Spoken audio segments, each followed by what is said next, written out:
Have you ever went into a stream and the audio was just terrible? It was almost unbearable where you couldn't hear anything clearly. Well, in this week's video, I'm going to teach you how to set up the proper filters and tunings in OBS Studio to make your audio sound great. Stick around.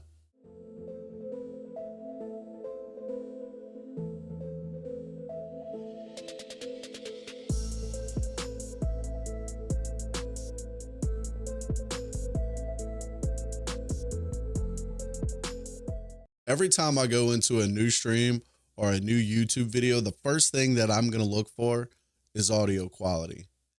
If I can't hear everything clearly, I don't want to stick around. In this video, I'm going to teach you how to set up your filters in OBS so you never have to worry about that problem. Let's dive inside of OBS right now, and I'll show you my filters and how I have everything set up. As you can see here, this is my OBS. This is what I have set up for stream. I also have a multiple outputs so I can stream to Twitch as well as YouTube. This will be covered in a later video. If you go on your dashboard right here, you see where it says mic and auxiliary. If you click on these three dots, go to filters. This is all of your audio filters. I'm going to now turn off all of my filters and talk for a few moments just to show you guys how bad this would sound without these filters. Right now, all of my filters are turned off and I'm sure it sounds terrible. This is what happens when you have crappy audio or a bad mic that is not set up properly.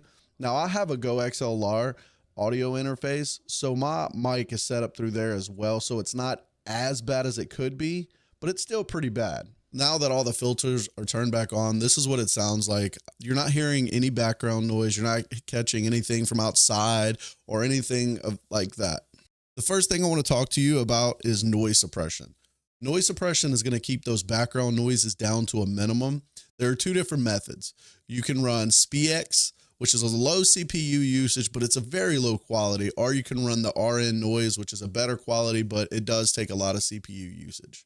Next, you have gain. This is to make sure that your stream and your videos are picking everything up clearly from your microphone. I have mine at 8.00 decibels. That's because I want to give it an extra boost so my voice is clearly heard.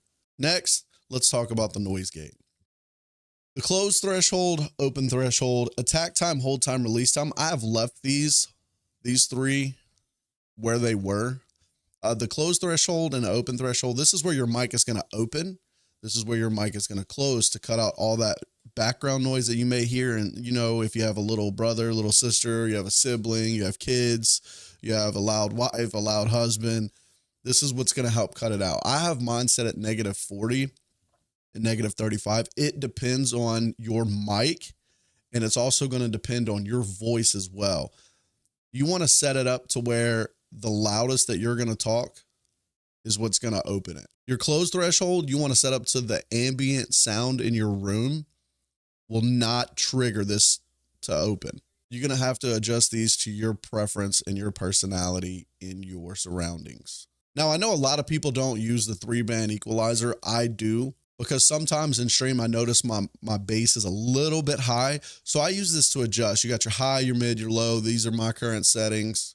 This is what I use. This is how I set it up. Now, you may be asking, Sacred, how do I add these filters? It's simple. You come over to this plus sign, and these are all the filters that you could put on your microphone. So if I was going to put a compressor, I'll leave it compressor. Let's go, if you want to set up a compressor, let's go to 4:1 ratio. Threshold can be, we'll go -25. Leave the attack about 6, the release 6.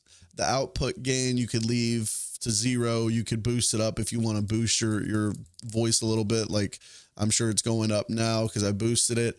And this is it. This is fairly simple. It's very easy to have good quality audio for your stream and your YouTube videos.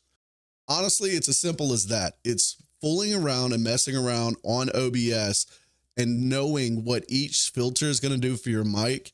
That'll give you the best quality audio that you could possibly get. You don't have to have a lot of money on expensive equipment.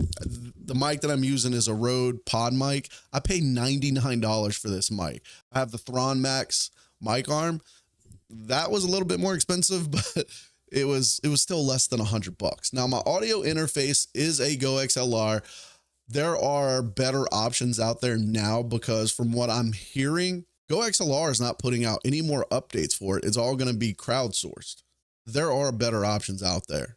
You don't have to spend $600 on an audio interface. At the time, that's what I spent on my interface, was $600. Now I see that they're down to like $300 and $400, which is a good price for what you get, but there are better options for audio interfaces out there. If you enjoyed this video, please don't forget to subscribe.